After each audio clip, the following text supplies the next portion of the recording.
Hey guys, welcome back to Clownfish TV. This is Neon. I am not here with Geeky Sparkles. She will be back. She's working on Christmas stuff, but I wanted to talk about the anime industry because we do follow the anime industry and animation here on Clownfish TV. And according to the creator of Gundam, Japan is no longer the leader in anime and animation. He's saying that China is actually out-animating Japan right now. And this actually does kind of make sense because I know a lot of anime, current year is outsourced to China, to Korea. But he's saying that Japan is falling behind in its own art form. We know how that is here in the States, right? We know how it is to be one-upped by foreign competition. So we're going to talk a little bit about that. We're going to talk about, Chinese anime pioneers finding an audience in Japan. We're going to talk about Tencent suing people over anime. I mean, it's very obvious that, China is in it to win it when it comes to anime. Can you even call it anime anymore if it's not of Japanese origin? That seems to be our catch-all for Japanese animation, even though it literally just means animation. Go figure. Anyway, let's talk about that. Before we get into it any further, please subscribe for more pop culture news, views, and rants, guys. Over 247,000 subs. Thank you for the support. Hit the subscribe button, please. Hoping to hit 250 by the end of the year. That'd be amazing. And we've been kind of covering the situation with Japan losing ground to foreigners in the anime industry. We've got Western companies that want to produce anime, and we've got Korea producing anime, and China is a big one. They're producing anime. And you look at games like, Genshin Impact that are, I could swear were designed and developed in Japan, but it's actually a Chinese product. So this is coming from Otaku USA magazine. Gundam Creator Tomino, Japan is no longer advanced in terms of animation. Basically, Japan is no longer in charge of anime. Yoshiyuka Tomina, the creator of Mobile Suit Gundam, is never shy about sharing his opinions. This time, in an interview with Real Economy, which is a Japanese site, Tomino made this controversial statement. Japan is no longer an advanced country in terms of animation. Why? For Tomino, it comes down to the rise of Chinese animation and a lack of support from politicians in Japan. This has been an issue too. I know that they've tried to, clamp down on copyright. I know that they are concerned. A lot of the creators over there are concerned about censorship, particularly from China and Australia and Western countries. But a lot of anime is being outsourced to these countries anyway. It already is. Tomino recounts that 10 years ago, he went to Peking University in Beijing to give a lecture on animation and was surprised by the number of enthusiastic students. Now, 10 years later, he says, many of those students are now professionals working in the Chinese animation industry. Meanwhile, the director says Japanese politicians still think about Japanese animation the way they did 30 or 40 years ago. A laissez-faire attitude in which the government doesn't support the industry. By contrast, Tomino says the Chinese government is actively working to support the animation industry there. I bet they are. I bet they are because they know how popular it is. I feel a sense of crisis that if we continue to make animation from a business-oriented perspective, we will be completely outdone by Beijing. As someone who's written about the problems faced by the industry in Japan and talked about a lot of it with people trying to fix it, I can't disagree with him here. Basically, Japan is going to get lapped by China. That they're actually putting more effort into growing the industry. Now, anime is incredibly popular, but let's face it, a lot of consumers of anime, if it looks anime-esque, they don't necessarily question where it comes from. And there's some damn good-looking Chinese anime.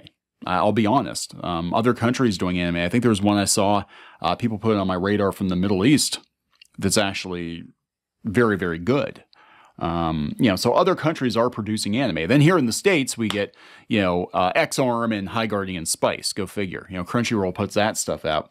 But yeah, China, I know they're in it to win it with animation. I mean, there are American animators that are producing material pretty much just for China. A lot of the stuff on Netflix now coming from studios that just produce Chinese animation. And I know Personally, I know of some animation studio heads that have quit their Western jobs and they've gone to work for China, essentially creating content for China. Lots and lots of people, and they love their cartoons.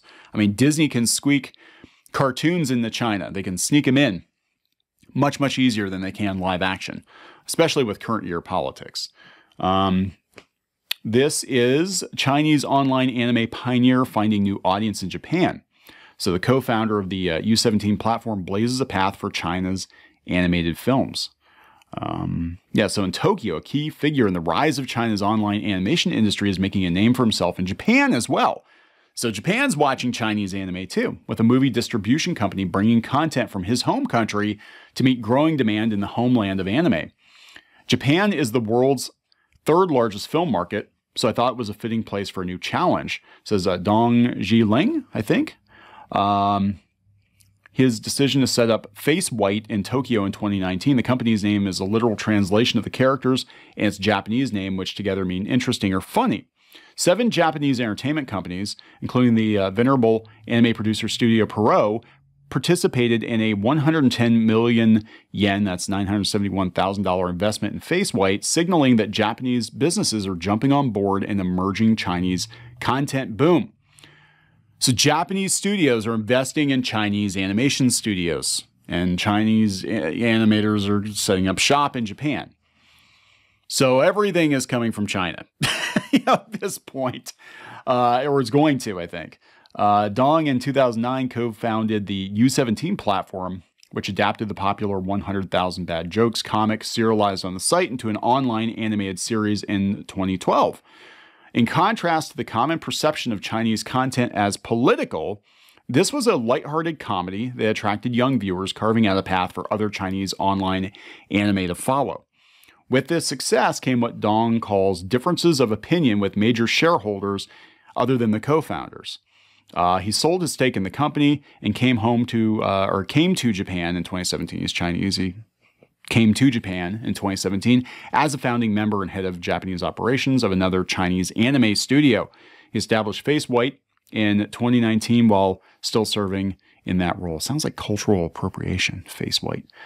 Face White has built a track record of success, handled the 2019 release of Japanese subtitled version of The Legend of Hei, an animated Chinese film centered on a spirit in the body of a black kitten. Actually sounds really cute. The company was involved in the Japanese distribution of Whitesnake. Whitesnake? Like the heavy metal band? That'd be cool. A computer animated adaptation of a Chinese folktale produced by China's Light Chaser Animation Studios and Warner Brothers that was released in Japan in July. Face White aims to win Japanese fans alongside its Japan resident Chinese audience and begin building merchandise into a profit driver. Well, Genshin Impact's doing really well too. Just saying. China's anime industry has begun making works that foreign audiences can enjoy, Dong said. I want to share them with Japan, a country where anime is more developed.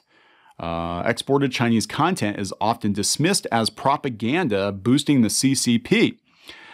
Face White looks to distance itself from this, offering entertainment content with no connection to politics to expand its Japanese business. Yeah, because this is not going to fly in Japan. But the money's all going to the same place, right? Isn't it? The Korean wave produced a lasting interest in South Korean pop culture, including K-pop and Korean dramas, that has endured even as relations between Tokyo and Seoul sink to their lowest since World War II. A similar phenomenon with China in the spotlight instead could be on the way. Yeah, till the CCP gets involved, but it's interesting that they're pushing Chinese animation into Japan, and some of it looks pretty good. I'll be honest; I've seen trailers for some of it, and it looks pretty good. Now, Tencent is there's this big legal battle, and this has just popped up in the last couple of days that they're suing TikTok because of copyright infringement over this anime series of theirs, Soul Land, a Chinese martial arts anime. Has attracted nearly 36 billion views. So, now there's a lawsuit going on. I mean, this is big business, right? They said Soul Land, a martial arts anime with 36 billion views so far, has been partly available for free on Tencent's video platform, but more recent episodes are only available to paying subscribers. In June, Tencent applied for an injunction through the court system, claiming that they allowed its users to broadcast full episodes or edited clips of Soul Land, which had amassed over 20 billion views. Well, it's, I kind of wonder if this isn't why Japan isn't cracking down more. That one YouTuber, was it Mark, who had his stuff struck, or his channel struck because he had a whole bunch of Dragon Ball content, Toei content, and I think they're just getting more aggressive in trying to lock their stuff down because at the end of the day, it's people who pay for the DVDs, who pay to go see the movies, that actually foot the bill, right? People who buy the merchandise. And, it's, we've got so many video platforms out there, it's getting harder and harder to monetize this stuff. But yeah, it's big business. I mean, for this to be a huge story, South China Morning Post, there's a big lawsuit between Tencent and TikTok over anime. It's crazy. And they're calling it anime. They're not calling it animation. They're calling it anime.